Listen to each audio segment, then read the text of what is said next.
नमस्कार साथियों, बीजे क्लासेस जयपुर पर आप सभी का स्वागत है। हम देख रहे हैं राजस्थान आर्थिक समीक्षा 2025-26 का चैप्टर नंबर 4। उसमें अपन ने पिछले वीडियो में महिला सशक्तिकरण से संबंधित जो योजनाएं सरकार के द्वारा चलाएगी उनका अध्ययन अपन ने अच्छी तरह से कर लिया है और उनमें जो बची हुई योजनाएं हैं उसका अध्ययन भी इस वीडियो में करने वाले हैं। लगभग 150 महत्वपूर्ण योजनाएं इस वीडियो में कंप्लीट करने वाले हैं, इसलिए लगातार देखते रहे क्लास बीजे क्लासेस जयपुर पर। यह आने वाले सभी एग्जाम आरएस, एसआई, वीडियो, पटवार, एलडीसी, सीईटी और फर्स्ट ग्रेड, सेकंड ग्रेड और रीट जैसे एग्जामों में बहुत ही महत्वपूर्ण योजनाएं हैं, क्योंकि प्रत्येक एग्जाम में एक ना एक योजनाएं से क्वेश्चन पूछा जाता रहा है। इस प्रकार राजस्थान बोर्ड और आरपीसी की जो एग्जाम होते हैं तथा आरएसएसबी बोर्ड के सभी एग्जामों में ये क्लास बहुत ही महत्वपूर्ण होने वाली हैं। इसलिए लगातार बने रहे बीजे क्लासेस जयपुर पर और देखते रहे ये योजनाएं, जिसका अध्ययन अपन ने कौन कौन सी योजनाओं का, तो सामाजिक कल्याण में मुख्यमंत्री कन्यादान योजना पढ़ ली थी। रसोई गैस सब्सिडी योजना जो 450 रुपये दी जाती है महिलाओं के लिए। महिला विकास कार्यक्रम क्या है, लाडो प्रोत्साहन योजना जो 1 अगस्त 2024 को शुरू की गई थी। 181 महिला हेल्पलाइन नंबर, त्रिस्तरीय महिला समाधान समिति जो राज्य स्तर पर, जिला स्तर पर और बनाई गई थी। मुख्यमंत्री सुपोषण न्यूट्री किट योजना पढ़ ली। महिला सशक्तिकरण हेतु राज्य हब मिशन शक्ति पन्नादाय सुरक्षा सम्मान योजना का अध्ययन अब करने वाले हैं। ये भी पन्नादाय सुरक्षा सम्मान योजना पढ़ ली है। पिछले वीडियो में महिला का कार्यस्थल पर लैंगिक उत्पीड़न से संरक्षण अधिनियम 2013, महिला कल्याण कोष, विधवा विवाह उपहार योजना क्या है उसका बारे में अध्ययन किया है। किशोरी बालिका योजना, मुख्यमंत्री सामूहिक विवाह एवं अनुदान योजना 2021 के बारे में भी विस्तार से अध्ययन किया है। कालीबाई भील उड़ान योजना और कालीबाई भील महिला एवं बाल विकास शोध संस्थान का अध्ययन अपने पिछले वीडियो में कर लिया है। इसके अलावा इंदिरा गांधी राष्ट्रीय विधवा पेंशन योजना सामाजिक सुरक्षा में मुख्यमंत्री एकल नारी सम्मान पेंशन योजना का अध्ययन कर लिया है। संभाग स्तरीय नारी निकेतन, राज्य स्तरीय महिला सदन, शक्ति सदन, महिला सुरक्षा एवं सलाह केंद्र, वन स्टॉप सेंटर, सखी केंद्र, पन्नादाय सुरक्षा एवं सम्मान केंद्र का अध्ययन भी अपन ने पिछले वीडियो में कर लिया है। चलते हैं आगे इसी क्लास पे, ज़्यादा देर न करते हुए, वीडियो ज़्यादा लंबा ना हो, आप भी देखते रहे क्लास बीजे क्लासेस पर। ये सभी एग्जाम में महत्वपूर्ण है। लैंगिक सशक्तिकरण है तो समावेशन के लिए कौन कौन सी योजनाएं थी, इनका विस्तार से आगे वर्णन किया गया था। कालीबाई भील मुख्यमंत्री नारी शक्ति उद्यम प्रोत्साहन योजना, जिसमें 50 लाख रुपए तक का स्वयं सहायता समूह को व्यक्तिगत लाभ मिलता है एवं स्वयं सहायता समूह के क्लस्टर फेडरेशन को 1 करोड़ रुपए तक का ऋण प्रदान कर आर्थिक आत्मनिर्भरता को बढ़ाया गया है। स्वयं सहायता समूह को समर्थन कौन देता है, अमृता हाट महिलाओं को आर्थिक और सामाजिक रूप से सशक्त बनाने के माध्यम से इसकी शुरुआत की गई है। इसके अलावा कौन कौन सी, मुख्यमंत्री नारी शक्ति प्रशिक्षण एवं कौशल संवर्धन योजना, कौशल विकास और व्यावसायिक प्रशिक्षण के लिए इसकी शुरुआत की गई है। इसके अंतर्गत कौन कौन सी शामिल है, RCIT शामिल है, RSCFA प्रशिक्षण शामिल है, महिलाओं बाल विकास निःशुल्क spoken English and personality development course शामिल है, जिसे RSCSEP के नाम से जाना जाता है, और कौशल सामर्थ्य योजना भी इसके अंतर्गत ही शामिल है। मुख्यमंत्री work from home job work योजना भी शामिल है, जिसमें महिलाओं को प्रोत्साहन दिया जाता है और सहायता प्रदान की जाती है, जो घर से कार्य करके अपने परिवार की आजीविका में योगदान देती हैं। मुख्यमंत्री कन्यादान योजना, जिसमें 31,000 रुपये की सहायता राशि मिलती है, किसको, अनुसूचित जाति, अनुसूचित जनजाति और अल्पसंख्यक वर्ग को। इसके अलावा BPL वर्ग के परिवारों की कन्याओं को विवाह हेतु 31,000 रुपये की राशि, और BPL परिवार, अंत्योदय परिवार, आस्था कार्ड धारक, आर्थिक रूप से कमजोर विधवाओं, विशेष योग्यजन, पालनहार लाभार्थियों और 18 वर्ष या उससे अधिक आयु की महिला खिलाड़ियों को विवाह हेतु कितनी, 21,000 रुपये की सहायता राशि इस योजना के तहत दी जाती है। और 10वीं में हो तो 10,000 रुपये, और स्नातक पढ़ ली हो तो 21,000 रुपये एक्स्ट्रा उसको दिए जाते हैं। विधवा उपहार योजना, विधवा महिलाओं के लिए कितने, 51,000 रुपये का उपहार दिया जाता है अगर वो विवाह करती हैं। मुख्यमंत्री रसोई गैस सब्सिडी योजना, जिसमें 450 रुपये की रियायती दर पर सब्सिडी उपलब्ध करवाई जाती है और 1 साल में 12 सिलेंडर उपलब्ध करवाए जाते हैं। किशोरी बालिका योजना 14 से 18 वर्ष आयु वर्ग के लिए कब शुरू की गई, 1 अप्रैल 2022 को शुरू की गई। 5 आकांक्षी जिलों 12, करौली, जैसलमेर, धौलपुर और सिरोही में इसका संचालन किया गया। महिला कल्याण कोष किसके लिए, जिसमें 750 रुपये आंगनबाड़ी कार्यकर्ताओं को दिए जाते हैं। सहायिकाओं में आशा सहयोगियों के लिए 376 रुपये का अंशदान निर्धारित किया गया है।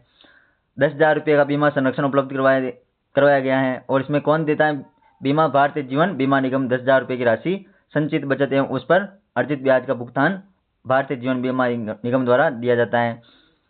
इसके अलावा कौन सी योजनाएं पड़ी थी, महिला विकास कार्यक्रम, मुख्यमंत्री सामूहिक विवाह एवं अनुदान योजना का अध्ययन भी अपन ने किया है, बहुत ही इंपॉर्टेंट योजना। लाडो प्रोत्साहन योजना का अध्ययन कर लिया है। कालीबाई भील उड़ान योजना, 10 से 45 वर्ष की महिलाओं के लिए मुफ्त सैनिटरी नैपकिन उपलब्ध करवाना। 181 महिला हेल्पलाइन नंबर, महिलाओं का कार्यस्थल पर लैंगिक रोकथाम, निषेध एवं सुधार से संरक्षण अधिनियम 2013। त्रिस्तरीय महिला समाधान समिति कहाँ कहाँ पर बनाई जाएगी, विभागीय स्तर पर, जिला स्तर पर और उप जिला स्तर पर। मुख्यमंत्री सुपोषण न्यूट्री किट योजना, जिसमें मातृ स्वास्थ्य में सुधार लाया जाएगा, स्वस्थ गर्भावस्था परिणामों को समर्थन प्रदान करने तथा राजस्थान में कुपोषण न्यूनीकरण के प्रयासों को सुदृढ़ करने के उद्देश्य से ये प्रारंभ की गई। 2.35 लाख गर्भवती महिलाओं को गर्भावस्था के अंतिम 5 माह के दौरान आंगनबाड़ी केंद्रों के माध्यम से पोषण किट भी प्रदान किए जाएंगे। प्रत्येक किट में खजूर, घी, भुनी मूंगफली, भुने चने, गुड़ तथा मखाना जैसे पोषक तत्वों से भरपूर खाद्य पदार्थ भी इसमें शामिल किए गए हैं। वर्ष 2025-26 के लिए इस योजना के अंतर्गत कुल 25 करोड़ रुपए के राज्य निधि व्यय का भी प्रावधान किया गया है। कौन कौन सी योजना और इसकी कालीबाई भील एवं महिला बाल विकास शोध संस्थान कहाँ पर बनाया जाएगा, तो HCM रीपा पर इसका शोध संस्थान बनाया जाएगा। सावित्रीबाई फुले संस्थान भी बनाए जाएंगे। महिला सशक्तिकरण राज्य हब मिशन शक्ति, जो एकीकृत महिला सशक्तिकरण कार्यक्रम के अंतर्गत शुरू किया गया और किसके द्वारा, महिला और बाल विकास मंत्रालय, भारत सरकार ने महिलाओं की सुरक्षा और संरक्षण और सशक्तिकरण के लिए मिशन शक्ति का नाम अम्ब्रेला योजना को आरंभ भी किया है। और मिशन शक्ति के तहत सामर्थ्य उप योजना के अंतर्गत राज्य स्तर पर महिला सशक्तिकरण केंद्र राज्य हब बनाए जाएंगे और जिले स्तर पर भी महिला सशक्तिकरण केंद्र जिला हब स्थापित किए जाएंगे। और इस हब का संचालन केंद्र और राज्य का कितना बजट 60:40 बेड का अनुपात में किया जा रहा है। पन्नादाय सुरक्षा एवं सम्मान योजना, ये योजना महिलाओं की विशिष्ट पहचान स्थापित करने और उनके कल्याण के लिए किए जा रहे प्रयासों को सम्मानित करते हुए प्रारंभ की गई है। और इसका लक्ष्य क्या है, मुख्य महिला सशक्तिकरण के क्षेत्र में सक्रिय व्यक्तियों और संगठनों को प्रोत्साहन देना। 8 मार्च को इसके तहत पन्नादाय सुरक्षा सम्मान पुरस्कार भी दिए जाते हैं। कितनी श्रेणियों में, 4 श्रेणियों में ये पुरस्कार उपलब्ध करवाए जाते हैं। अन्य नवाचार संबंधित गतिविधियां भी अपन ने पिछले वीडियो में देख ली हैं। आगे चलते पोषण अभियान का अध्ययन भी अपन ने पिछले वीडियो में कर लिया है। इंदिरा गांधी राष्ट्रीय विधवा पेंशन क्या है, 75 वर्ष से कम आयु वर्ग की 1250 रुपये प्रति माह और 75 वर्ष से और उससे अधिक आयु की विधवाओं को 1500 रुपये की प्रति माह उपलब्ध करवाए दिए जाते हैं। और मुख्यमंत्री एकल नारी सम्मान पेंशन योजना, जिसमें योजना के तहत 18 वर्ष से अधिक लेकिन 75 वर्ष से कम आयु वर्ग की विधवा, तलाकशुदा और परित्यक्ता महिलाओं को 50 रुपये प्रति माह तथा 75 वर्ष या उससे अधिक आयु की महिलाओं को 1500 रुपये प्रति माह पेंशन भी प्रदान की जा रही है। और इसमें वार्षिक आय कितनी होनी चाहिए, 48,000 रुपये से कम होने चाहिए। संभागीय स्तरीय नारी निकेतन केंद्र खोले गए हैं। और ये केंद्र क्यों खोले गए थे, तो संकटग्रस्त महिलाओं को आश्रय, देखभाल व पुनर्वास सेवाएं प्रदान करने के लिए। ये पिछले वीडियो में अपन ने अध्ययन इनका कर लिया है। शक्ति सदन योजना भी पिछले वीडियो में अध्ययन कर लिया है। अब पढ़ते हैं महिला सुरक्षा एवं सलाह केंद्र। अब इस वीडियो का अध्ययन करते हैं। महिला सुरक्षा एवं सलाह केंद्र खोले गए हैं। ये केंद्र क्यों खोले गए, महिला सुरक्षा एवं सलाह केंद्र, तो ये केंद्र पीड़ित महिलाओं को परामर्श, विधिक, पुलिस या चिकित्सीय सहायता प्रदान करने तथा उन्हें हिंसा, शोषण एवं उत्पीड़न के सभी रूपों के विरुद्ध सशक्त रूप से खड़ा होने में सक्षम बनाने के उद्देश्य से स्थापित किए गए। क्वेश्चन पूछा जाएगा, महिला सुरक्षा एवं सलाह केंद्र क्यों खोले गए, क्या कारण है, रीजन क्या है, तो केंद्र यह केंद्र पीड़ित महिलाओं को परामर्श, विधिक, पुलिस या चिकित्सीय सहायता प्रदान करने हेतु तथा हिंसा जिसके साथ हुई है, महिलाओं के साथ शोषण हुआ है या उत्पीड़न के सभी रूपों के विरुद्ध सशक्त रूप से खड़ा होने में सक्षम बनाने के लिए महिला सुरक्षा एवं सलाह केंद्र खोले गए हैं।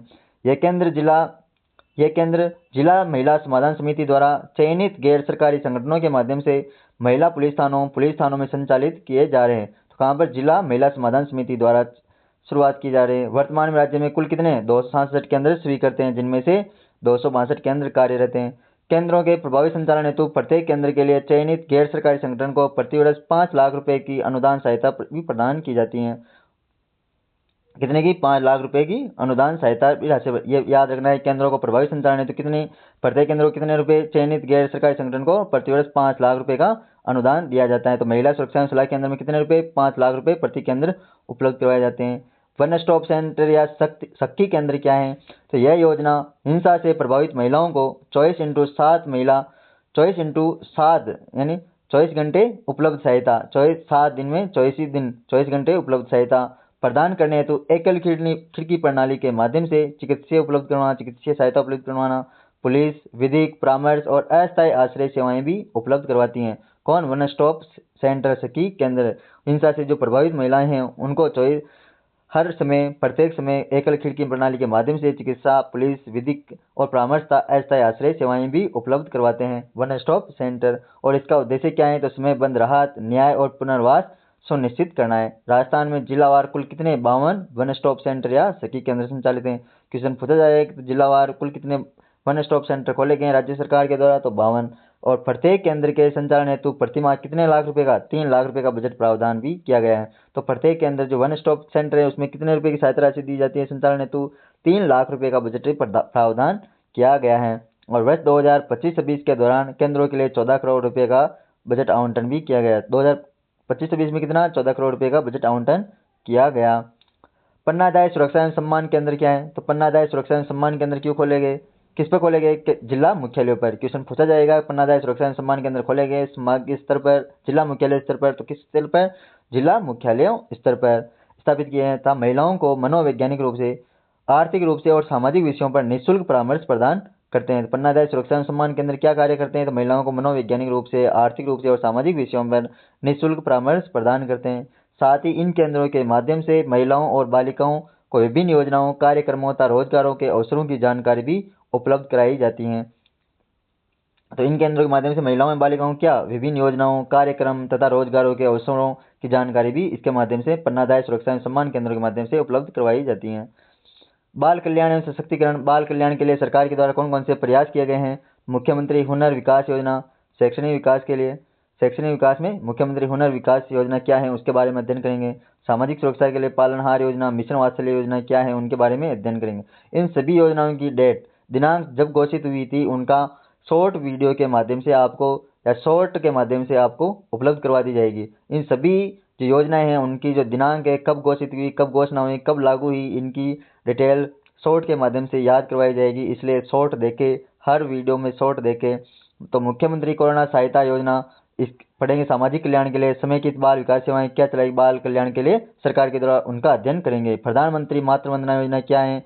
मुख्यमंत्री मातृत्व पोषण योजना, नंदघर योजना, पीएम पोषण योजना जिसे मिड डे मील के नाम से जाना जाता है। पन्नादाय बाल गोपाल योजना, मुख्यमंत्री अमृत आहार जिसे आंगनबाड़ी दुग्ध वितरण योजना के नाम से भी जाना जाता है। अब बढ़ते शैक्षणिक विकास। शैक्षणिक विकास के लिए, बाल विकास के लिए, जो बालकों के विकास के लिए शैक्षणिक विकास में कौन सी योजना चलाएगी? तो मुख्यमंत्री हुनर विकास योजना। इसका उद्देश्य क्या है इस योजना का? तो पालनहार योजना। पालनहार योजना कब आई थी? फरवरी 2005 को। कब आई थी? फरवरी 2005 को। ये योजना कब आई थी? फरवरी 2005 को। फरवरी 2005 को पालनहार योजना के लाभार्थियों को यह व्यावसायिक, तकनीकी प्रशिक्षण अथवा उच्च शिक्षा हेतु वित्तीय सहायता प्रदान कर उन्हें समाज की मुख्य धारा में जोड़ना है। तो इसका उद्देश्य क्या है? जो पालनहार योजना के लाभार्थी हैं उनको व्यावसायिक रूप से तकनीकी प्रशिक्षण एवं उच्च शिक्षा हेतु वित्तीय सहायता प्रदान करना और उन्हें समाज की मुख्य धारा से जोड़ना है। किसका? मुख्यमंत्री हुनर विकास योजना का उद्देश्य है। वर्ष 2025-26 के दौरान दिसंबर तक 15 लाख रुपए की राशि इस पर व्यय की गई है तथा 36 बच्चों को लाभान्वित भी किया गया है। तो 15 लाख रुपए की राशि मुख्यमंत्री हुनर विकास योजना के तहत खर्च किए गए हैं। सामाजिक कल्याण के क्षेत्र में बालकों के लिए कौन सी योजना है? तो मुख्यमंत्री कोरोना सहायता योजना। इस योजना का उद्देश्य क्या है? कोरोना सहायता योजना का तो कोविड-19 महामारी के कारण राज्य में जो अनाथ हुए बच्चे हैं, विधवा महिलाएं हैं एवं उनके बच्चों को आर्थिक, सामाजिक एवं शैक्षणिक संबल प्रदान करता है। तो इस योजना का उद्देश्य क्या है? तो कोविड-19 महामारी के कारण राज्य में अनाथ हुए बच्चों, विधवा महिलाओं एवं उनके बच्चों को आर्थिक, सामाजिक एवं शैक्षणिक संबल प्रदान करता है। और इस योजना के अंतर्गत प्रत्येक अनाथ बालक बालिका को तत्कालिक सहायता के रूप में कितने रुपए उपलब्ध करवाए जाते हैं? प्रत्येक अनाथ बालक बालिका को तत्कालिक सहायता के रूप में 1 लाख रुपए की सहायता राशि भी दी गई। 18 वर्ष की आयु तक 2500 रुपए, 2500 रुपए प्रति माह एवं 2000 रुपए वार्षिक सहायता राशि भी दे हैं। तो इस योजना के अंदर अनाथ जो बालक बालिका हैं उनको तत्कालिक रूप से 1 लाख रुपए की एक मुफ्त सहायता राशि दी जाएगी और 18 वर्ष की आयु तक 2500 रुपए प्रति माह और 2000 रुपए वार्षिक सहायता दी जाएगी और 18 वर्ष की आयु पूर्ण होने पर 5 लाख रुपए की सहायता भी राशि दे हैं। उन्हें सरकारी विद्यालयों और छात्रावासों में कक्षा 12 तक निःशुल्क शिक्षा, कॉलेज छात्रावासों में प्राथमिकता और मुख्यमंत्री युवा संबल योजना के तहत बेरोजगारी भत्ता भी प्रदान किया जाएगा। तो जो कक्षा 12 में कक्षा 12 तक निःशुल्क शिक्षा उपलब्ध करवाई जाएगी, कॉलेज छात्रावासों में प्राथमिकता दी जाएगी उनको, मुख्यमंत्री युवा संबल योजना है उसके तहत बेरोजगारी भत्ता भी प्रदान किया जाएगा। और इसमें कितनी 18 वर्ष की आयु होने पर 5 लाख रुपए की एक मुफ्त सहायता भी राशि दी जाएगी। किनको? अनाथ बालक बालिकाओं को। इसके अतिरिक्त विधवा महिला, यदि विधवा महिला हैं, उनके पति मारे गए हैं कोरोना के समय, तो विधवा महिलाओं को 1 लाख रुपए की तात्कालिक सहायता उसमें उपलब्ध करवाई जाएगी। तो 1500 रुपए की प्रतिमाह पेंशन भी उसके देय होगी। और साथ ही विधवा के बच्चों को 18 वर्ष की आयु तक कितने रुपए? 1000 रुपए प्रतिमाह उपलब्ध करवाए जाएंगे एवं 2000 रुपए वार्षिक सहायता राशि भी दे हैं। तो एक 1500 रुपये प्रति माह पेंशन राशि किसको दी जाएगी? विधवा महिला को। और 1 लाख रुपए की तत्कालिक सहायता राशि भी उपलब्ध करवाई जाएगी। और साथ ही जो विधवा के बच्चे हैं उनको 18 वर्ष की आयु तक 1000 रुपये प्रति माह और 2000 रुपये वार्षिक सहायता भी राशि दे हैं। बहुत ही इंपॉर्टेंट योजना है, इसका ध्यान से अध्ययन करें। अब आगे बढ़ते हैं। समेकित बाल विकास सेवाएं ICDS के तहत कौन सी योजनाएं चलाएगी, उनका अध्ययन करते हैं। तो यह कार्यक्रम कब चलाया गया? 2 अक्टूबर 1975 को। कब चलाया गया? 2 अक्टूबर 1975 को समेकित बाल विकास सेवा कार्यक्रम चलाया गया। और निम्न उद्देश्यों को ध्यान में रखते हुए यह प्रारंभ किया गया। इसमें कौन कौन से उद्देश्य रखे गए? तो 0 से 6 वर्ष की आयु वर्ग के जो बच्चे हैं, 0 से 6 वर्ष की आयु के बच्चों के पोषण और स्वास्थ्य स्थिति में सुधार करना और बच्चों के मनोवैज्ञानिक, शारीरिक और सामाजिक विकास के लिए आधार तैयार करना इसका मुख्य उद्देश्य है। मृत्यु दर, बीमारियों, कुपोषण, स्कूल ड्रॉप आउट की दर को घटाना भी इसका मुख्य उद्देश्य है। बाल विकास को प्रोत्साहित करने के लिए विभिन्न विभागों के बीच नीतियों और क्रियान्वयन का समुचित समन्वय सुनिश्चित करना भी इसका मुख्य उद्देश्य है। और इसके अलावा कौन सा उद्देश्य है? बच्चे के सामान्य स्वास्थ्य और पोषण आवश्यकताओं का ध्यान रखने के लिए माँ को उचित पोषण और स्वास्थ्य शिक्षा के माध्यम से सुदृढ़ करना इसका मुख्य उद्देश्य है। इस कार्यक्रम के अंतर्गत वर्तमान राज्य में 363 बाल विकास परियोजनाएं भी संचालित हैं। तो इस कार्यक्रम के अंतर्गत कितनी? 363 बाल विकास परियोजनाएं संचालित हैं। कब शुरू किया गया? 2 अक्टूबर 1975 को यह कार्यक्रम चलाया गया। और इनमें 22 परियोजनाएं शहरी क्षेत्रों में, 41 परियोजनाएं जनजातीय क्षेत्रों में चलाएगी और शेष 300 परियोजना ग्रामीण क्षेत्रों में संचालित हैं। तो ग्रामीण में कितनी? 300 योजनाएं संचालित हैं। टोटल इस राज्य में कुल कितने? 63,206 स्वीकृत आंगनबाड़ी केंद्रों में से 63,064 मुख्य आंगनबाड़ी केंद्र सक्रिय हैं। आंगनबाड़ी केंद्रों पर उपलब्ध सेवाएं कौन सी हैं? तो पूरक पोषाहार उपलब्ध करवाया जाता है 6 माह से अधिक। और लाभार्थी कौन होंगे पूरक पोषाहार के लिए? 6 माह से अधिक तथा 6 वर्ष की आयु तक के बच्चे, गर्भवती धात्री महिलाएं एवं 14 से 18 वर्ष की जो किशोरी बालिकाएं हैं। केवल 5 आकांक्षी जिले जिनमें धौलपुर शामिल हैं, करौली, जैसलमेर, सिरोही और बारां। जो 5 जिले के जो आकांक्षी बालक हैं, 14 से 18 वर्ष की किशोरी बालिकाएं, 6 माह से अधिक तथा 6 वर्ष की आयु के बच्चे, गर्भवती धात्री महिलाएं इसके भागीदार रहेंगी। बचपन और शाला पूर्व शिक्षा किनको उपलब्ध करवाई जाएगी? तो 3 से 6 वर्ष की आयु के बच्चों को। पोषण एवं स्वास्थ्य शिक्षा 15 से 45 वर्ष की महिलाएं एवं किशोरी बालिकाएं इसमें शामिल रहेगी। टीकाकरण के लिए 0 से 6 वर्ष के बच्चे एवं गर्भवती महिलाएं। स्वास्थ्य जांच के लिए 0 से 6 वर्ष के बच्चे, गर्भवती धात्री महिलाएं, किशोरी बालिकाएं इसमें शामिल है। संदर्भ रेफरल सेवाओं में 0 से 6 वर्ष के बच्चे, गर्भावस्था तथा धात्री महिलाएं इसमें शामिल रहेगी।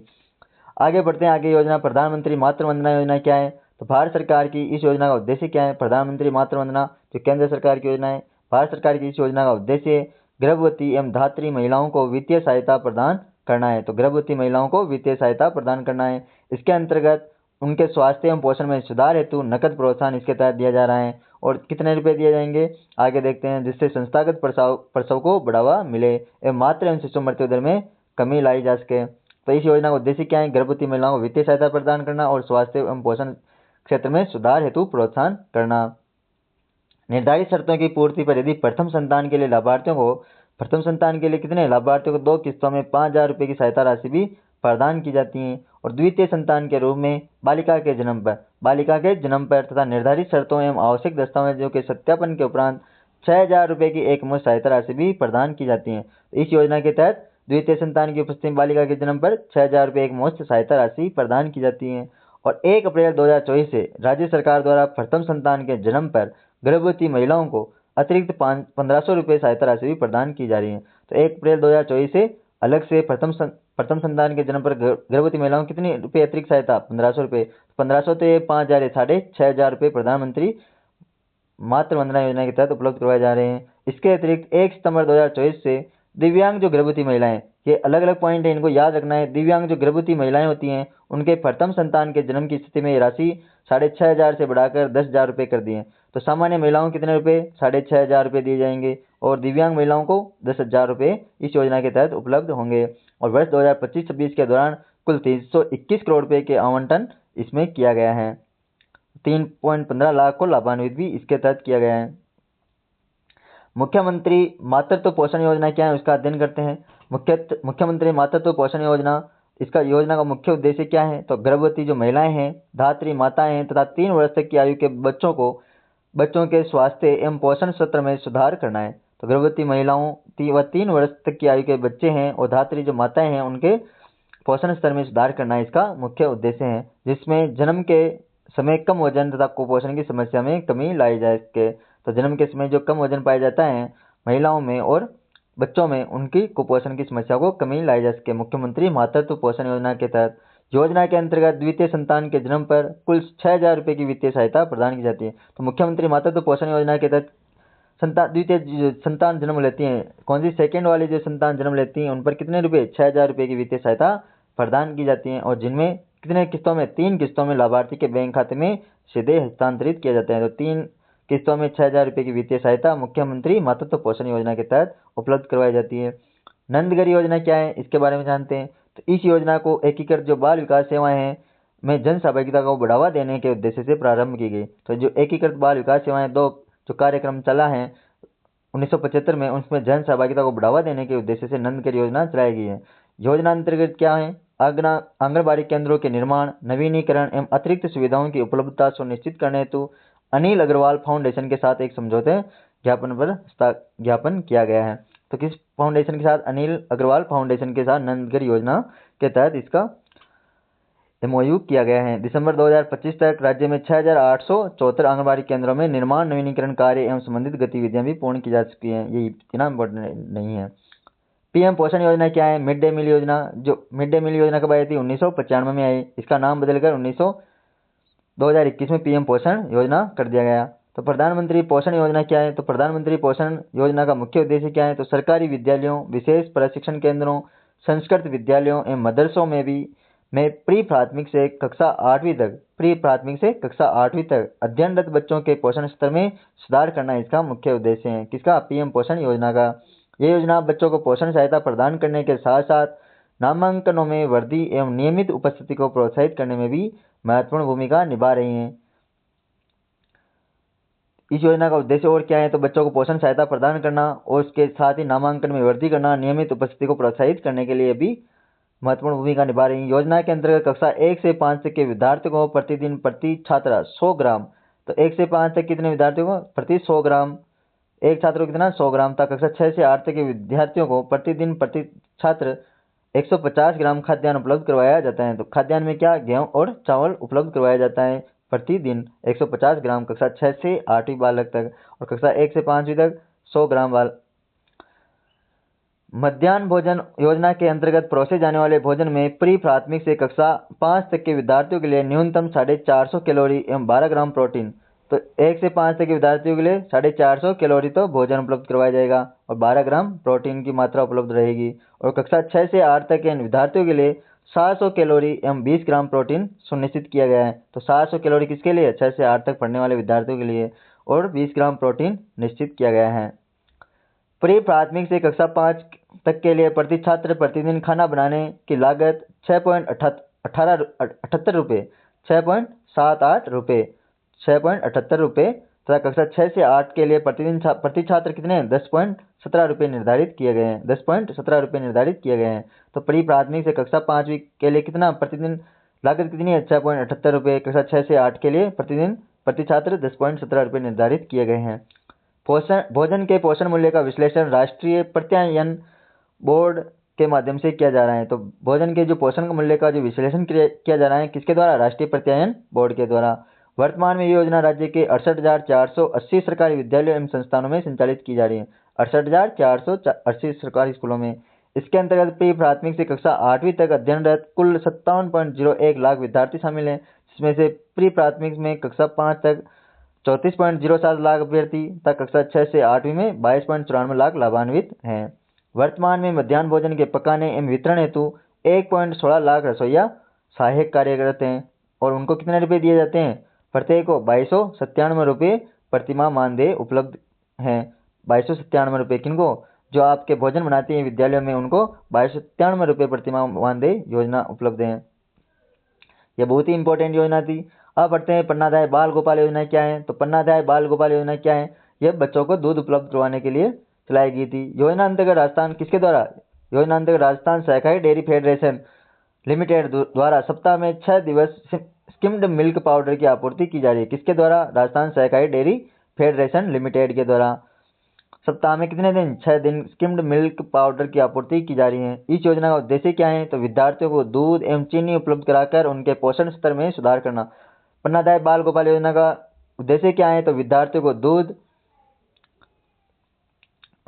दूध उपलब्ध करवाना एवं चीनी उपलब्ध करवाकर उनके पोषण स्तर में सुधार करना, समग्र स्वास्थ्य को सुदृढ़ करना तथा शैक्षिक विकास को प्रोत्साहित करना है। योजना के अंतर्गत प्री प्राथमिक से कक्षा 5 तक के विद्यार्थियों को प्रतिदिन प्रति छात्र 150 मिलीलीटर ग्राम दूध हेतु 15 ग्राम दूध पाउडर और 8.4 ग्राम चीनी उपलब्ध करवाई जाती है। तो प्री प्राथमिक से कक्षा 5 तक के विद्यार्थी कितनी 150 ml ग्राम दूध उपलब्ध करवाया जाएगा और 15 ग्राम दूध पाउडर एवं 8.4 ग्राम चीनी। कक्षा 6 से 8 तक के विद्यार्थी हैं उनको 200 मिलीलीटर गर्म दूध हेतु 20 ग्राम दूध पाउडर एवं 10.2 ग्राम चीनी उपलब्ध करवाई जा रही है। ये योजना के बहुत ही इंपॉर्टेंट है, इसलिए इनको ध्यान से पढ़ें। गैस सिलेंडर के उपयोग के लिए कितने रुपए? 1500 रुपये अतिरिक्त उपलब्ध करवाए जाते हैं। तो जो दूध गर्म करने के लिए गैस सिलेंडर की आवश्यकता होती है उनको कितने रुपये? 1500 रुपये प्रतिमाह का प्रावधान भी किया गया है।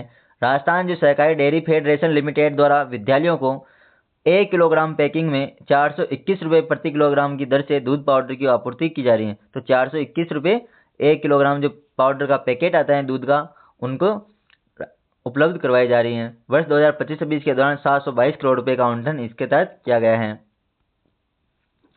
मुख्यमंत्री अमृत आहार योजना जो आंगनबाड़ी दूध वितरण योजना है 3 से 6 वर्ष के बालकों के लिए, ये योजना कब आई थी? 14 दिसंबर 2024 को। मुख्यमंत्री अमृत आहार योजना कब आई? 14 दिसंबर 2024 को। 3 से 6 वर्ष आयु वर्ग के बच्चों में कुपोषण की समस्या के निवारण हेतु राज्य के समस्त आंगनबाड़ी केंद्रों में क्रियान्वित की जा रही है। इसके अंतर्गत राजस्थान सहकारी डेयरी फेडरेशन द्वारा मानक गुणवत्ता का स्किम्ड मिल्क पाउडर से युक्त जो दूध है उनको उपलब्ध करवाया जाता है, कराकर प्रतिदिन प्रति बच्चे 100 ml लीटर मीठा एवं गर्म दूध प्रदान किया जा रहा है।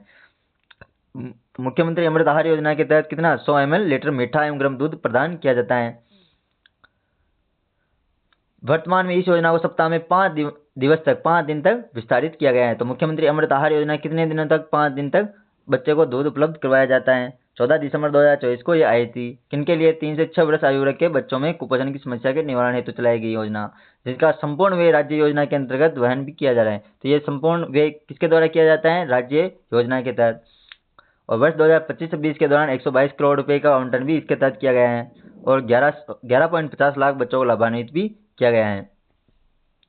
सामाजिक सुरक्षा के क्षेत्र में बच्चों के लिए कौन सी योजना चलाएगी? तो पालनहार योजना कब चलाएगी? तो फरवरी 2005 में ये योजना चलाएगी। बहुत ही इंपॉर्टेंट योजना है। पालनहार योजना राजस्थान सरकार की एक नकद हस्तांतरण योजना है। नकद रुपए उपलब्ध करवाए जाते हैं जो कठिन परिस्थितियों में रहने वाले बच्चों की सहायता के लिए प्रारंभ की गई।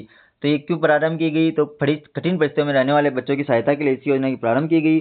पहले ये अनुसूचित जाति के बच्चों के लिए प्रारंभ की गई थी। किनके लिए? SC वाले बच्चों के, अनुसूचित जाति जनजाति के बच्चों के लिए प्रारंभ की गई थी, लेकिन बाद में इन्हें सभी श्रेणियों के अनाथ बच्चों के लिए भी प्रारंभ कर दिया है। और इस योजना में कौन शामिल है? बंदी माता पिता, विधवाओं, पुनर्विवाहित विधवाओं, कुष्ठ रोग, HIV या एड्स से संक्रमित माता पिता हैं, विशेष योग्यजन माता पिता और अन्य कमजोर समूह के बच्चे शामिल हैं। तो इस योजना के अंदर कौन कौन शामिल है? बंदी माता पिता, विधवाएं शामिल हैं, पुनर्विवाहित विधवाएं शामिल हैं, कुष्ठ रोग से जो व्यक्ति शामिल, HIV एड्स से संक्रमित माता पिता, विशेष योग्यजन माता पिता और अन्य कमजोर समूह के बच्चे इसके अंतर्गत शामिल होते हैं। इस योजना के अंतर्गत 0 से 6 वर्ष की आयु वर्ग के बच्चों को 1500 रुपये प्रतिमाह उपलब्ध करवाए जाएंगे। 6 से 18 वर्ष की आयु के अनाथ बच्चों को 2500 रुपये प्रतिमाह उपलब्ध भी करवाए जाएंगे। तो 0 से 6 वर्ष आयु वर्ग के बच्चों कितने रुपये? 1500 रुपये प्रतिमाह। 6 से 18 वर्ष की आयु के अनाथ बच्चों को 2500 रुपये प्रतिमाह उपलब्ध करवाए जाएंगे। किसके तहत? पालनहार योजना के तहत। यदि उनका नामांकन विद्यालय में है तो 2500 रुपये और 0 से 6 वर्ष के आयु बच्चों को 1500 रुपये प्रतिमाह उपलब्ध करवाए जाएंगे। अन्य श्रेणियों में 0 से 6 वर्ष के बच्चों पर 750 रुपये प्रतिमाह और 6 से 18 वर्ष के बच्चों को 1500 रुपये प्रतिमाह दिया जाएगा। जो अन्य श्रेणी के बच्चे हैं, अन्य श्रेणी का वो अनाथ बच्चों के लिए इतना है और अन्य श्रेणी के लिए 750 रुपये प्रतिमाह 0 से 6 वर्ष के लिए और 6 से 18 वर्ष के बच्चों के लिए 1500 रुपये प्रतिमाह। इसके साथ ही कपड़े और आवश्यकताओं के लिए 2000 रुपये की वार्षिक एकमुश्त राशि भी प्रदान की जाती है। मिशन वात्सल्य योजना क्या है? तो मिशन वात्सल्य योजना बच्चों के लिए चलाई गई योजना है। यह योजना किसके लिए? तो विशेष रूप से अनाथ बच्चों और कठिन परिस्थितियों में रहने वाले कमजोर बच्चों की सुरक्षा और पुनर्वास सुनिश्चित करने पर केंद्रित है। तो मिशन वात्सल्य योजना का उद्देश्य क्या है? तो जो अनाथ बच्चे हैं और कठिन परिस्थितियों में रहने वाले जो कमजोर बच्चे हैं उनकी सुरक्षा और पुनर्वास सुनिश्चित करने पर केंद्रित यह योजना चलाएगी। यह बच्चों की देखभाल करने वाले संस्थाओं को सशक्त बनाने और परिवार केंद्रित देखभाल को प्रोत्साहित करने, बाल तस्करी को रोकने पर ध्यान केंद्रित करता है। तो यह बच्चों की देखभाल करने वाली संस्थाओं को सशक्त बनाने, परिवार केंद्रित देखभाल को प्रोत्साहित करने, बाल तस्करी को रोकने पर ध्यान केंद्रित करता है। यह मिशन जागरूकता फैलाने और बाल कल्याण प्रणाली में सुधार करने पर भी कार्य करता है। तो ये मिशन किसके लिए? तो जागरूकता फैलाने के लिए भी आवश्यक है और बाल कल्याण प्रणाली में सुधार करने पर भी कार्य करता है। यह एक केंद्रीय प्रवर्तित योजना है जो 2025 में लाई की 2024-25 में लाई गई थी। लगभग इनकी सभी डेटों की योजना अपन शॉर्ट के माध्यम से पढ़ लेंगे। यह एक केंद्रीय प्रवर्तित योजना है जिसके तहत केंद्र एवं राज्य अनुपात कितनी है? 60:40 है। 60:40 केंद्र राज्य अनुपात है।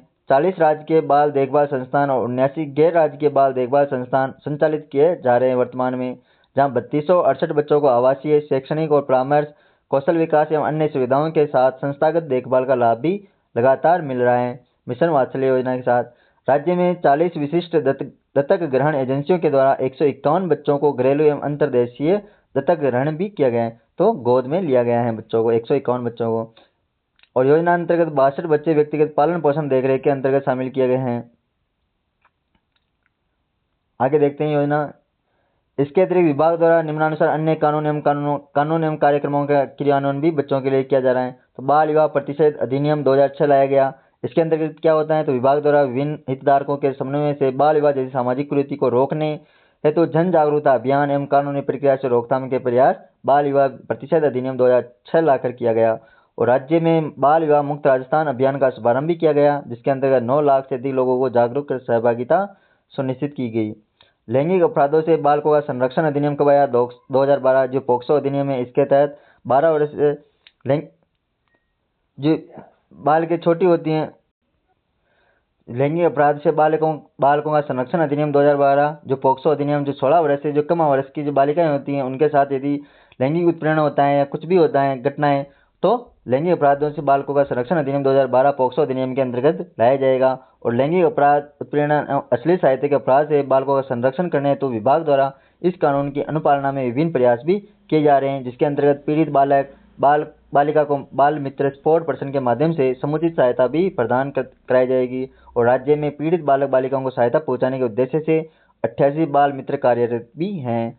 इसके अलावा चाइल्ड हेल्पलाइन नंबर कितने हैं? 1098 में चाइल्ड हेल्पलाइन नंबर भी लागू सरकार के द्वारा चलाए गए हैं। विभाग द्वारा बच्चों को कठिन परिस्थितियों में सहायता प्रदान करने एवं उन पर तत्काल पहुंच सुनिश्चित करने के उद्देश्य से हर समय प्रत्येक समय चाइल्ड हेल्पलाइन 1098 का संचालन राज्य के 33 जिलों में, कितने जिलों में? राज्य के 33 जिलों में 5 रेलवे स्टेशनों पर भी किया जा रहा है। और वर्ष 2025-26 में तक बाल सहायता हेल्पलाइन कितने हो गए हैं? 7.78 करोड़ रुपए का व्यय भी किया जा चुका है। अनुसूचित जाति एवं अनुसूचित जनजाति एवं अन्य पिछड़ा वर्ग का सामाजिक समावेशन के क्षेत्र में सरकार के द्वारा कौन कौन सी योजनाएं चलाएगी उनका अध्ययन करते हैं। तो अनुसूचित जाति, अनुसूचित जनजाति एवं अन्य पिछड़ा वर्ग का सामाजिक समावेशन करने के लिए, सशक्तिकरण करने के लिए कौन कौन सी योजनाएं चलाएगी उनका अध्ययन करते हैं। तो अनुसूचित जाति, जनजाति एवं अन्य पिछड़ा वर्ग सामाजिक का समावेशन का समानता एवं सामाजिक न्याय की प्राप्ति के लिए अत्यंत ही महत्वपूर्ण है। राज्य की नीतियां ऐतिहासिक रूप से वंचित वर्गों की चुनौतियों के समाधान हेतु शिक्षा, आजीविका के अवसरों तथा सामाजिक संरक्षण तक पहुंच विस्तार करने पर केंद्रित है। इसमें शैक्षणिक विकास में उत्तर मैट्रिक छात्रवृत्तियां, छात्रावास सुविधा, आवासीय विद्यालय, मुख्यमंत्री अनुपूर्ति कोचिंग योजना, अम्बेडकर डीबीटी वाउचर योजना चलाएगी। सामाजिक सुरक्षा के लिए कौन सी योजना? अनुसूचित जाति जनजाति अत्याचार निवारण अधिनियम 1989 लाया गया। सामाजिक कल्याण के लिए डॉक्टर सविता बेन अम्बेडकर अंतरजातीय विवाह प्रोत्साहन योजना, शहरिया खेरवा तक थोड़ी जनजाति को खाद्य सुरक्षा उपलब्ध करवाना, प्रधानमंत्री अनुसूचित जाति अभ्युदय योजना, जनजातीय क्षेत्र लोगों का विकास, प्रधानमंत्री जनजातीय आदिवासी न्याय महाअभियान योजना का अध्ययन अपन करने वाले हैं। पीएम जनमन योजना जिसे कहा जाता है। शुरुआत करते हैं अनुसूचित जाति और अनुसूचित जनजाति क्षेत्रों में जो चलाई गई योजनाएं कौन कौन सी हैं। तो शैक्षणिक विकास के लिए कौन कौन सी? उत्तर मैट्रिक छात्रवृत्तियां कौन कौन सी? तो अनुसूचित जाति, जनजाति, अन्य पिछड़ा वर्ग, अति पिछड़ा वर्ग तथा आर्थिक रूप से पिछड़ा वर्ग के विद्यार्थियों को अभिभावक की आय कितनी होनी चाहिए? 2.5 लाख रुपए तक होनी चाहिए। 2.5 लाख रुपए से यदि कम है तो मुख्यमंत्री सर्वजन उच्च शिक्षा योजना के अंतर्गत 5 लाख रुपए तक होने की स्थिति में पोस्ट मैट्रिक छात्रवृत्ति प्रदान की जाएगी, जिससे उच्च शिक्षा तक उनकी पहुंच को सुदृढ़ किया जाएगा। तो इस योजना के तहत कितने 5 लाख रुपए तक होने की स्थिति में तो विद्यार्थियों को अभिभावक आय कितनी 2.5 लाख रुपए तक है। मुख्यमंत्री सर्वजन उच्च शिक्षा योजना के अंतर्गत कितनी 5 लाख रुपए तक होने की स्थिति में पोस्ट मैट्रिक छात्रवृत्ति प्रदान की जाएगी। छात्रावास सुविधा किनको उपलब्ध करवाई जाएगी तो विभाग द्वारा अनुसूचित जाति, जनजाति, अन्य पिछड़ा वर्ग, अति पिछड़ा वर्ग, आर्थिक कमजोर वर्ग एवं विमुक्त, घुमंतु, अर्ध घुमंतु, मिरासी जनजाति के लोग, भिस्ती समुदाय के विद्यार्थियों को छात्रावास सुविधा उपलब्ध करवाई जाती है। तो छात्रावास सुविधा किन किन को SC, ST, OBC, अति पिछड़ा वर्ग, आर्थिक रूप से कमजोर, EWS वर्ग, विमुक्त, घुमंतु जो लोग हैं, अर्ध घुमंतु हैं, मिरासी, भिस्ती समुदाय के विद्यार्थियों को छात्रावास सुविधा उपलब्ध करवाई जाएगी। इन छात्रावासों में आवास, भोजन, पोशाक, स्टेशनरी, कोचिंग आदि की सुविधा भी निःशुल्क उपलब्ध करवाई जाएगी। आवासीय विद्यालयों के लिए तहत क्या क्या कार्य किए गए हैं तो राजस्थान आवासीय शैक्षिक संस्थान सोसाइटी द्वारा अनुसूचित जाति, तो राजस्थान जो आवासीय शैक्षिक संस्थान सोसाइटी है उसके द्वारा अनुसूचित जाति के लोग, अनुसूचित जनजाति, अन्य पिछड़ा वर्ग, अति पिछड़ा वर्ग एवं अन्य आर्थिक जो पिछड़े वर्ग है को 8 लाख रुपए तक प्रति पारिवारिक आय वाले परिवारों को 42 आवासीय विद्यालय चलाए जा रहे हैं। तो सरकार के द्वारा कितने 42 आवासीय विद्यालय चलाए जा रहे हैं। इन विद्यालयों में सुविधाओं के तौर पर आवास उपलब्ध करवाया जाएगा, भोजन, पोशाक, लेखन सामग्री, चिकित्सा आदि सुविधाएं निःशुल्क उपलब्ध करवाई जाती हैं। मुख्यमंत्री अनुपूर्ति कोचिंग योजनाएं क्या है तो इस योजना का उद्देश्य क्या है तो संघ लोक सेवा आयोग जो UPSC है द्वारा आयोजित अखिल भारतीय सिविल सेवा परीक्षा है, राजस्थान लोक सेवा आयोग द्वारा आयोजित राज्य की प्रशासनिक सेवाएं, रीट, पटवार, कांस्टेबल और अन्य जो परीक्षाएं हैं राजस्थान की उनको कोचिंग प्रदान करना इसका मुख्य उद्देश्य है। तो ये कब आई थी 2021 में इस योजना की शुरुआत की गई थी। यह योजना अनुसूचित जाति, अनुसूचित जनजाति, अन्य पिछड़ा वर्ग, विशेष पिछड़ा वर्ग, अल्पसंख्यक समुदाय, आर्थिक रूप से पिछड़े वर्गों, विशेष योग्यजन व्यक्तियों के लिए है और जिनकी वार्षिक आय पारिवारिक आय कितनी होनी चाहिए 8 लाख रुपए तक होनी चाहिए या जिनके माता पिता सरकारी सेवा में कार्यरत हैं। विशिष्ट वेतन मापदंड के अंतर्गत जो सबसे कम जो लेवल के हैं माता पिता जो सरकारी सेवा में उनके लिए भी ये लागू हैं। वर्ष 2025-26 के दौरान कितने विद्यार्थियों का लक्ष्य 30,000 विद्यार्थियों के लक्ष्य के विरुद्ध 19,985 विद्यार्थियों को अस्थायी मेरिट को लाभान्वित भी किया गया है। 30,000 का पिछले बार लक्ष्य रखा गया था। अम्बेडकर DBT वाउचर योजना क्या है, इस योजना का उद्देश्य क्या है तो विभिन्न वर्गों के विद्यार्थियों को लाभ प्रदान करने हेतु संचालित की जा रही है। तो अम्बेडकर DBT वाउचर योजना किनके लिए तो विभिन्न वर्गों के विद्यार्थियों को लाभ प्रदान करने के लिए चलाई गई है। इसके अंतर्गत जिला मुख्यालयों पर स्थित सरकारी महाविद्यालय जिला मुख्यालय पर स्थित जो सरकारी महाविद्यालय हैं जिसमें कला, विज्ञान एवं वाणिज्य संकायों के शैक्षिक पाठ्यक्रमों हेतु ये लागू हैं में अध्ययनरत तथा अपने गृह स्थान से दूर किराए के आवास में निवास कर रहे विद्यार्थियों को सम्मिलित किया गया है अम्बेडकर DBT वाउचर योजना के तहत। योजना के अंतर्गत अनुसूचित जाति के 1500, अनुसूचित जनजाति के 1500 और अन्य पिछड़ा वर्ग के 750, अति पिछड़ा वर्ग के 750, अल्पसंख्यक समुदायों के 500 और आर्थिक रूप से जो कमजोर वर्ग हैं पिछड़ा वर्ग है EWS वर्ग उनके 500 विद्यार्थियों को लाभ प्रदान किया जाएगा। इस प्रकार कितना आवास, भोजन, विद्युत, पानी सहित अन्य आवश्यक सुविधाओं हेतु प्रति विद्यार्थी 2,000 रुपये प्रति माह की राशि प्रदान की जाएगी। तो कितने रुपए उपलब्ध करवाए जाएंगे अम्बेडकर DBT वाउचर योजना के तहत 2,000 रुपये प्रति माह उपलब्ध करवाए जाएंगे इन बच्चों को। 1500 अनुसूचित जाति के, जनजाति के 1500, अन्य पिछड़ा वर्ग जो OBC वर्ग के 750, अति पिछड़ा वर्ग MBC है उसके 750, अल्पसंख्यक समुदाय के 500 विद्यार्थी इसमें शामिल रहेंगे।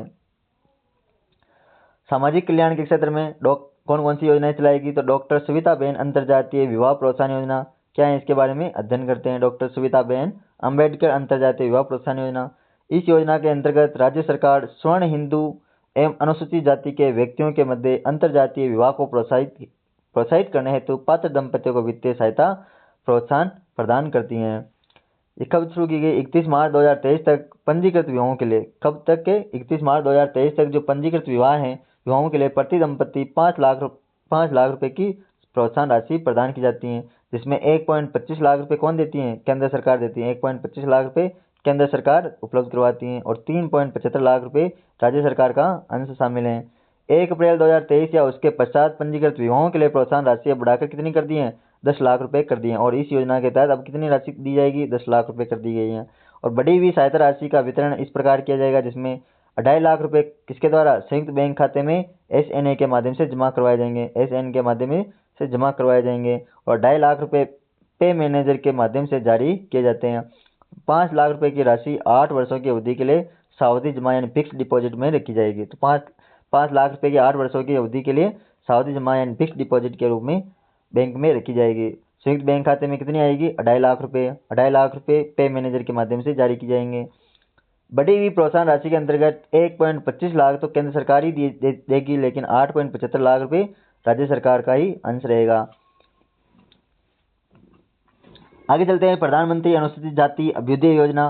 प्रधानमंत्री अनुसूचित जाति अभ्युदय योजना क्या है? तो पीएम अजय योजना। इसे क्या नाम दिया गया? पीएम अजय योजना, जिसे पूर्व में अनुसूचित जाति उप योजना हेतु विशेष केंद्रीय सहायता के रूप में जाना जाता था। अनुसूचित जाति समुदाय के सामाजिक आर्थिक उत्थान के लिए जिला एवं राज्य स्तर पर समूह आधारित आजीविका परियोजनाओं हेतु अनुदान सहायता प्रदान करने के लिए योजना चलाई गई है। और योजना के अंतर्गत परियोजना लागत के अधिकतम 50% अथवा अधिकतम 50,000 रुपये तक की वित्तीय सहायता प्रदान की जाती है। तो इस प्रधानमंत्री जो अनुसूचित जाति अभ्युदय योजना है उसमें कितना प्रतिशत? 50% लागत का जो 50% अधिकतम या 50,000 रुपये की वित्तीय सहायता प्रदान की जाएगी। जो भी कम हो वो उपलब्ध करवाया जाएगा। और पात्रता है तो कोई आय सीमा निर्धारित नहीं है, तभी वार्षिक आय कितनी होनी चाहिए? 2.5 लाख रुपए तक वाले परिवारों को प्राथमिकता प्रदान की जाएगी।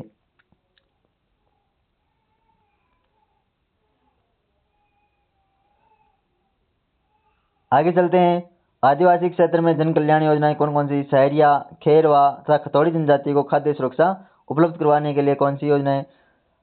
तो राज्य के जनजाति क्षेत्र में जनजाति क्षेत्रीय विकास विभाग द्वारा, किसके द्वारा? जनजाति क्षेत्रीय विकास विभाग के द्वारा लाभार्थियों को खाद्य तेल, घी एवं दाल उपलब्ध करवाया जाता है। वर्तमान में 12 जिले की जो सहरिया जनजाति हैं, उदयपुर जिले की खतौड़ी एवं खेरवा जनजाति के परिवारों को प्रति माह प्रति सदस्य 250 ml घी उपलब्ध करवाया जाएगा। 500 ml खाद्य तेल, 500 ग्राम दाल निःशुल्क उपलब्ध करवाई जाएगी। तो 12 जिले के जो सहरिया और उदयपुर जिले की जो खतौड़ी जनजाति है, खेरवा जनजाति है, उनको प्रति माह 250 ml घी और 500 ml खाद्य तेल तथा 500 ग्राम ही दाल निःशुल्क उपलब्ध करवाई जाएगी। सहरिया, खेरवा तथा खतौड़ी जनजाति को खाद्य सुरक्षा उपलब्ध करवाना। लाभार्थियों को सामग्री का वितरण point of sale POS machine के माध्यम से उचित मूल्य की दुकानों पर द्वारा किया जाएगा। प्रधानमंत्री जनजाति आदिवासी न्याय महाअभियान, जिसे PM जनमन अभियान के नाम से जाना जाता है, उसका अध्ययन करते हैं। यह भारत सरकार की एक पहल है जिसका उद्देश्य विशेष रूप से संवेदनशील जनजातीय समूह PVTG, जो PVTG समूह है 75 जनजातियां इसमें शामिल हैं, उसमें राजस्थान की एक जनजाति सहरिया जनजाति भी शामिल है, कि सामाजिक आर्थिक स्थिति में सुधार करना इसका उद्देश्य है। तो प्रधानमंत्री जनजातीय आदिवासी न्याय महाअभियान PM जनमन का उद्देश्य क्या है? तो विशेष रूप से जो संवेदनशील जो अनुसूचित जनजातियां हैं उनकी सामाजिक आर्थिक स्थिति में सुधार करना इसका मुख्य उद्देश्य है। योजना के अंतर्गत 12 जिले की जो 8 पंचायत समितियां हैं उसमें निवास कर रहे आवास विहीन सहरिया PVTG परिवारों को प्रति आवास 2.37 लाख रुपए की वित्तीय सहायता प्रदान की जाएगी। तो जो सहरिया जनजाति के जो परिवार हैं उनको कितने प्रति आवास कितने रुपए दिए जाएंगे? 2.37 लाख रुपए उपलब्ध करवाए जाएंगे। 2.37 लाख रुपए उपलब्ध करवाए जाएंगे। किस योजना के तहत? PM जनमन योजना के तहत, जिसमें आवास, शौचालय निर्माण, मनरेगा के अंतर्गत अकुशल श्रमिक मजदूरी भी शामिल रहेगी। सामाजिक सुरक्षा के अंतर्गत कौन सी योजना है? कौन सा अधिनियम बनाया गया? तो अनुसूचित जाति अनुसूचित जनजाति अत्याचार निवारण, उनके अत्याचार होने जो उन पर अत्याचार होते हैं SC ST पर, उनके निवारण को रोकने के लिए अधिनियम 1989 लाया गया। अनुसूचित जाति जनजाति के व्यक्तियों पर हुए अत्याचार के मामलों में पीड़ित या उनके आश्रितों को अपराध के प्रकार के आधार पर 85,000 रुपये से 8.25 लाख तक की सहायता भी प्रदान की जाती है। तो 85,000 रुपये से 8.25 लाख तक की सहायता प्रदान की जाएगी। FIR चालान 2 सिद्धि के दौरान 10,000 रुपये तक की सहायता प्रदान इसके तहत की जाएगी। मृतक पीड़ितों को विधवाओं या उनके आश्रितों को 5,000 रुपये मासिक पेंशन के साथ महंगाई भत्ता प्रदान किया जाता है। तो मृतक पीड़ितों की विधवाओं और उनके आश्रितों को कितने रुपये? 5,000 रुपये मासिक पेंशन के साथ महंगाई भत्ता प्रदान किया जाएगा। और FIR चालान 2 सिद्धि के दौरान 10,000 रुपये तक की सहायता। इस योजना के अंतर्गत केंद्र सरकार और राज्य सरकार द्वारा समान अनुपात में बजट उपलब्ध करवाया जाता है। वर्ष 2025-26 में इतने पीड़ितों को, ये इतने आंकड़े इंपॉर्टेंट नहीं है, एग्जाम में पूछे नहीं जाते हैं। अब बढ़ते हैं विशेष योग्य जन व्यक्ति। विशेष योग्य जन व्यक्ति के लिए कौन कौन सी योजनाएं चलाएगी? तो समान अवसर एवं पूर्ण सहभागिता सुनिश्चित करने के लिए दिव्यांग जनों का सशक्तिकरण एक समावेशी एवं संवेदनशील समाज के निर्माण हेतु आवश्यक है। तो दिव्यांग जन समान अवसर एवं पूर्ण सहभागिता सुनिश्चित करने के लिए दिव्यांगजनों का सशक्तिकरण एक समावेशी संवेदनशील समाज के निर्माण हेतु अत्यंत आवश्यक है। इसके तहत कौन कौन सी ये शैक्षणिक विकास, आर्थिक विकास, सामाजिक कल्याण और सामाजिक सुरक्षा के लिए कौन सी योजना चलाएगी, उनका अध्ययन अपन अगले वीडियो में करने वाले हैं। Thank you. क्लास इसी प्रकार देखते रहे और चैनल को सब्सक्राइब करें। बीजे क्लासेस जयपुर पर यदि नए हो तो चैनल को सब्सक्राइब करें और अपने दोस्तों के साथ शेयर करें।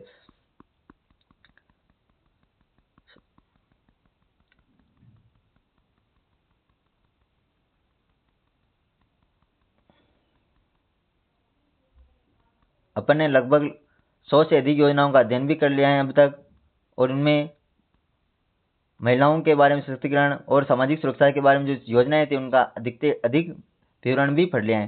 थैंक यू क्लास देखने के लिए। चैनल को लाइक करें, सब्सक्राइब करें और शेयर भी करें।